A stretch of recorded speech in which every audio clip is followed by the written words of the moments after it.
2010 July 21 രാത്രി ഏകദേശം സമയം 7 മണി.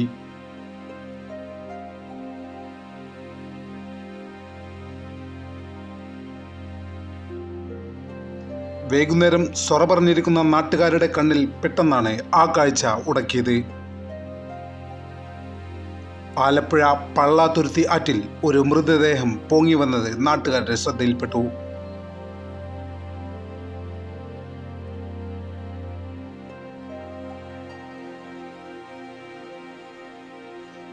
അപ്പോഴാണ് അവരുടെ കൂട്ടത്തിൽ മുതിർന്ന ഒരാൾ വന്ന് അദ്ദേഹം പോലീസിനെ ബന്ധപ്പെട്ടു.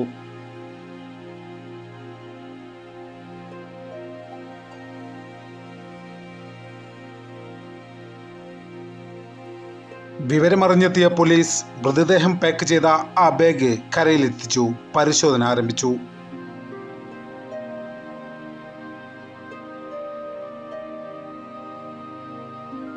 ആ സമയത്താണ് നാട്ടിലുള്ള ചിലർക്ക് ഈ മൃതദേഹം ആരുടേതാണെന്ന് മനസ്സിലായത്. എവിടെയോ കണ്ട് പരിചയമുള്ള ഒരു സ്ത്രീയുടെ മുഖം പെട്ടെന്ന് തന്നെ നാട്ടുകാർ തിരിച്ചറിഞ്ഞു. ഇത് അനിതയാണ്. 32 വയസ്സാണ് അനിതയുടെ പ്രായം. തുടർ നടപടികളിലേക്ക് കടന്ന പോലീസ് ഉടൻ തന്നെ മൃതദേഹം പോസ്റ്റ്മോർട്ടത്തിനായി ആലപ്പുഴ മെഡിക്കൽ കോളേജിലേക്ക് അയച്ചു.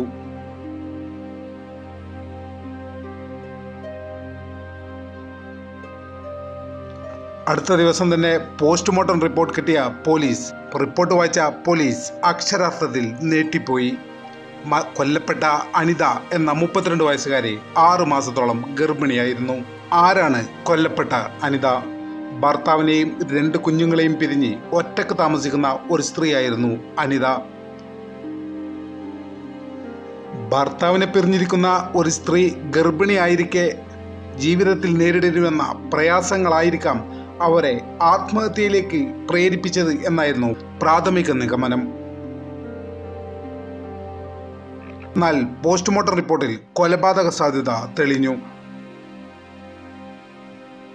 ശ്വാസകോശത്തിൽ വെള്ളം കയറിയാണ് മരിച്ചതെങ്കിലും കഴുത്ത് ഞെരിക്കപ്പെട്ടതിൻ്റെ ലക്ഷണമായി തൈറോയ്ഡ് ഗ്രന്ഥിക്ക് പൊട്ടലുണ്ടായിരുന്നു എന്ന് പോലീസ് കണ്ടെത്തി. ഇത് കൊലപാതക സാധ്യത തള്ളിക്കളയാനാകാത്ത സ്ഥിതിയിലേക്ക് പോലീസിനെ എത്തിച്ചു.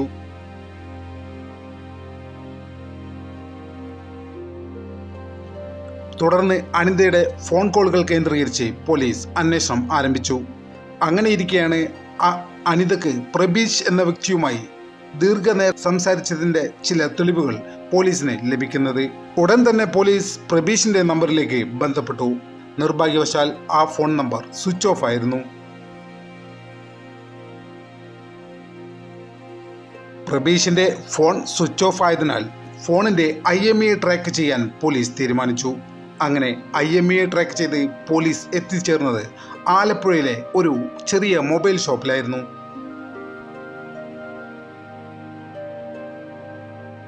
മൊബൈൽ ഷോപ്പുകാരനെ ചോദ്യം ചെയ്ത പോലീസിന് മറ്റൊരു വിവരമാണ് ലഭിച്ചത്. കഴിഞ്ഞ ദിവസം വൈകുന്നേരം ആ മൊബൈൽ ആ ഷോപ്പിൽ കൊണ്ടുവന്ന് 2 പേർ വിറ്റതായിരുന്നു എന്നായിരുന്നു മൊബൈൽ കടക്കാരൻ്റെ മറുപടി. ഇതോടെ കൊലപാതകത്തിൽ പ്രബീഷിന്റെ നേരിട്ടുള്ള പങ്കിനെക്കുറിച്ച് പോലീസിന് സംശയം ജനിച്ചു.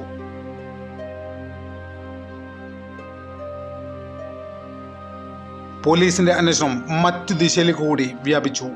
അതിനിടയ്ക്ക് പോലീസ് കണ്ടെത്തിയ മറ്റൊരു കാര്യം, പ്രബീഷ് തൻ്റെ ഫോണും സിമ്മും നമ്പറും മാറ്റിയെങ്കിലും ഒരു വലിയ മണ്ടത്തരം ചെയ്തിരുന്നു. കൊലപാതകം നടന്ന ദിവസം രാത്രി പഴയ നമ്പർ ഉപയോഗിച്ച് ഇയാൾ ഫുഡ് ഡെലിവറി ഓർഡർ ചെയ്തതായി പോലീസിന് കണ്ടെത്താൻ കഴിഞ്ഞു.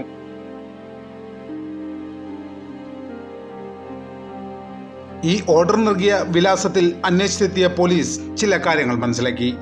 ഓർഡർ എടുത്ത വീടിന്റെ പിൻഭാഗത്തായി ഒരു പുഴ ഒഴുകുന്നുണ്ടെന്നും പോലീസ് നേരിട്ട് ചെന്നാൽ ഒരുപക്ഷെ പ്രബീഷ് പുഴയിൽ ചാടി രക്ഷപ്പെടാനുള്ള എല്ലാ സാധ്യതകളുമുണ്ടെന്നും പോലീസ് മനസ്സിലാക്കി.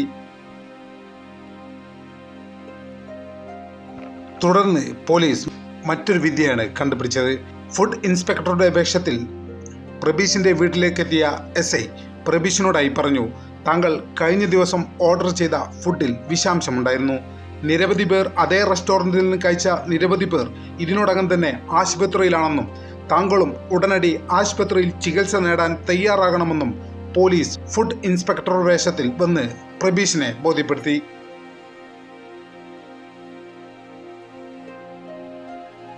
ഭയന്നുപോയ പ്രബീഷ് താൻ മാത്രമല്ല തൻ്റെ കൂടെ താമസിക്കുന്ന രജനി എന്ന സ്ത്രീയും ഭക്ഷണം കഴിച്ചിട്ടുണ്ട് എന്നും അവർ ഇരുവരെയും എത്രയും പെട്ടെന്ന് ഹോസ്പിറ്റലിൽ കൊണ്ടുപോകാൻ സഹായിക്കണമെന്നും ഫുഡ് ഇൻസ്പെക്ടറോട് ആവശ്യപ്പെട്ടു. തുടർന്ന് ഫുഡ് ഇൻസ്പെക്ടറുടെ വണ്ടിയിൽ രണ്ടുപേരും കയറി ആശുപത്രിയിലേക്ക് കുതിച്ചു. എന്നാൽ ആശുപത്രിയിലേക്ക് പോകുന്ന വഴിയിൽ നിന്ന് വണ്ടി അല്പം റൂട്ട് മാറി സഞ്ചരിച്ചു. പ്രബീഷ് ഉദ്യോഗസ്ഥരോട് ചോദിച്ചു, നമ്മൾ എങ്ങോട്ടാണ് പോകുന്നത്? ഇത് സാധാരണ ആശുപത്രിയിലേക്ക് പോകുന്ന വഴിയല്ലല്ലോ. അപ്പോൾ ഉദ്യോഗസ്ഥർ പ്രതികരിച്ചത്, സാരമില്ല, ആശുപത്രിയിൽ ഉടൻ എത്തിയാൽ ചികിത്സ സാധ്യമല്ല, അതുകൊണ്ട് അതിൻ്റെ മുമ്പായി എടുക്കേണ്ട ചില കുത്തിവയ്പ്പുകൾ നമുക്ക് പോലീസ് സ്റ്റേഷനിൽ വെച്ച് എടുത്തിട്ട് അതിനുശേഷം ആശുപത്രിയിൽ പോകാമെന്നാണ് ഉദ്യോഗസ്ഥർ മറുപടി നൽകിയത്. ഇത് കേട്ട് സമാധാനിച്ച പ്രബീഷും രജനിയും ഉടൻ തന്നെ പോലീസ് സ്റ്റേഷനിൽ ഹാജരായി. പോലീസ് സ്റ്റേഷന്റെ അകത്തേക്ക് പ്രവേശിച്ചു കഴിഞ്ഞ ഉടനെയാണ് പ്രബീഷും രജനിയും ഒരു കാര്യം മനസ്സിലായത്. തങ്ങളെ കൊണ്ടുവന്നത് ഫുഡ് പോയ്സൺ അടിച്ചിട്ടില്ലാമെന്നും അനിതയുടെ കൊലപാതകത്തിന്റെ ഭാഗമായിട്ടുള്ള അറസ്റ്റ് രേഖപ്പെടുത്തലാണ് ഇത് എന്നും പതിയെ അവർ മനസ്സിലാക്കുന്നു.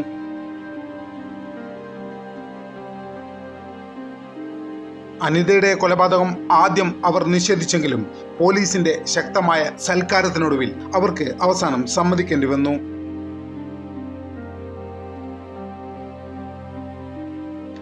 പ്രബീഷിന്റെ ജീവിതശൈലിയാണ് ഈ കൊലപാതകത്തിന്റെ ഏറ്റവും മൂലകാരണം. മലബാറുകാരനായ പ്രബീഷ് കഴിഞ്ഞ കുറച്ചു കാലങ്ങളായി തിരുവിതാംകൂർ മേഖലയിലാണ് താമസിക്കുന്നത്. പലയിടത്തായാണ് താമസിക്കുന്നത്. ഇതിനോടകം തന്നെ പ്രബീഷിന് ഏകദേശം 20 മുതൽ 25 വരെ കാമുകിമാരുമായി ബന്ധമുണ്ട് എന്ന് പോലീസിനോട് പ്രബീഷ് വ്യക്തമാക്കി.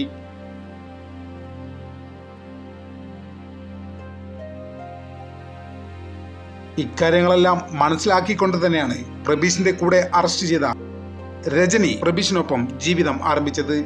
ഭർത്താവിനെയും കുഞ്ഞുങ്ങളെയും ഉപേക്ഷിച്ച ആളാണ് രജനി.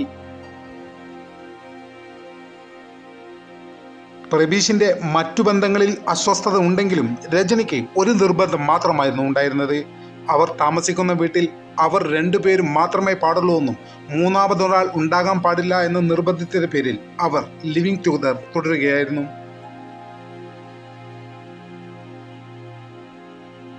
കായംകുളത്തെ ഒരു ഫാം ഹൗസിൽ വെച്ചാണ് അനിതയും പ്രബീഷും പരിചയപ്പെടുന്നത്. ആ പരിചയം പതിയെ പ്രണയത്തിലേക്ക് നീങ്ങുന്നു. പിന്നീട് അനിത ഭർത്താവിനെയും കുട്ടികളെയും ഉപേക്ഷിച്ച് പ്രബീഷിനൊപ്പം ജീവിക്കാൻ തയ്യാറാകുന്നു. അതേ തുടർന്ന് അവർ കോഴിക്കോട്, പാലക്കാട്, മലപ്പുറം, വയനാട് തുടങ്ങിയ പല മേഖലകളിലാണ് കഴിഞ്ഞ 2 വർഷങ്ങളായി താമസിച്ചു വരുന്നത്. അങ്ങനെയിരിക്കെയാണ് അനിത ഗർഭിണിയാകുന്നത്. ഗർഭിണിയായതോടെ അനിത പുതിയൊരു നിബന്ധന പ്രബീഷിനോട് വെക്കുന്നു. തന്നെ ഉടനെ വിവാഹം ചെയ്യണമെന്നും അതോടുകൂടി ഒരു കുടുംബമായി താമസിക്കണമെന്നും അനിത പ്രബീഷിനോട് ആവശ്യപ്പെടുന്നു. എന്നാൽ പ്രബീഷ് നിഷ്കരുണം ഈ ആവശ്യത്തെ നിരാകരിക്കുന്നു.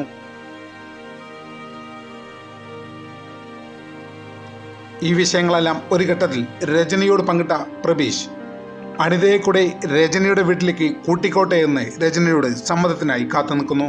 എന്നാൽ ഒരു നിലക്കും രജനി ഈ ബന്ധത്തിനെ അനുകൂലിക്കുന്നില്ല.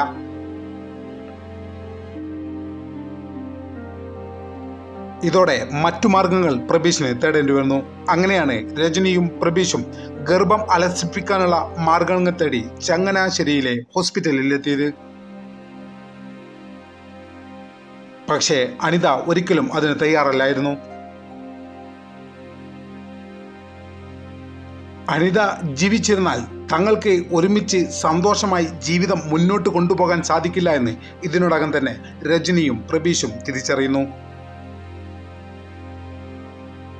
അങ്ങനെ അവർ ആ തീരുമാനത്തിലെത്തി. എത്രയും പെട്ടെന്ന് അനിതയെ അവസാനിപ്പിക്കുക, അനിതയെ കൊല്ലപ്പെടുത്തുക.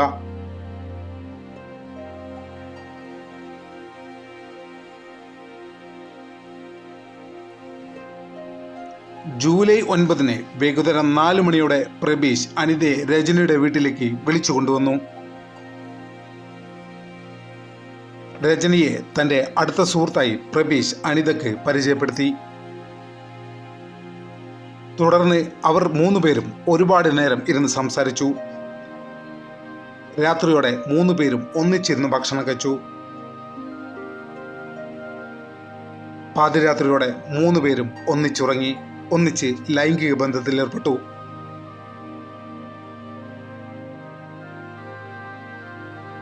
ഇങ്ങനെ നടന്നുകൊണ്ടിരിക്കുകയാണ് പ്രബീഷ് അനിതയുടെ മൂക്കും വായും പെട്ടെന്ന് പൊത്തിപ്പിടിക്കുന്നത്. സഹായത്തിനായി രജനി പിന്നിൽ നിന്ന് അനിതയുടെ കഴുത്ത് വലിച്ചു പിടിച്ചു.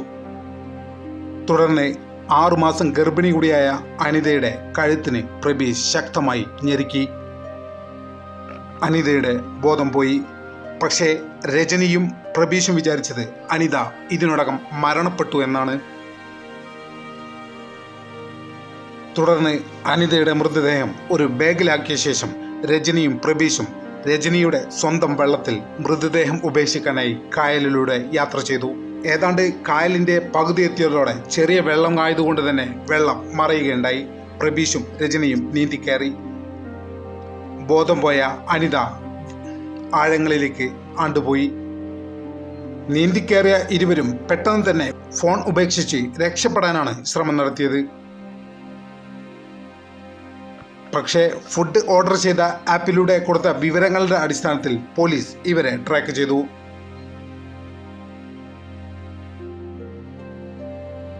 പോലീസിന്റെ കൃത്യസമയത്തെ ഇടപെടൽ ഇരുവരെയും അറസ്റ്റിന് കാരണമായി.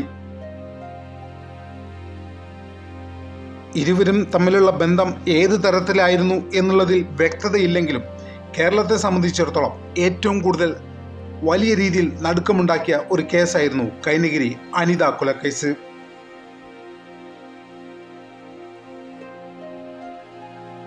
ഈ ചാനൽ ഇതുവരെ സബ്സ്ക്രൈബ് ചെയ്തിട്ടില്ലെങ്കിൽ ഇപ്പോൾ തന്നെ സബ്സ്ക്രൈബ് ചെയ്ത് പിന്തുടരണമെന്ന് വളരെ വിനീതമായി അപേക്ഷിക്കുന്നു.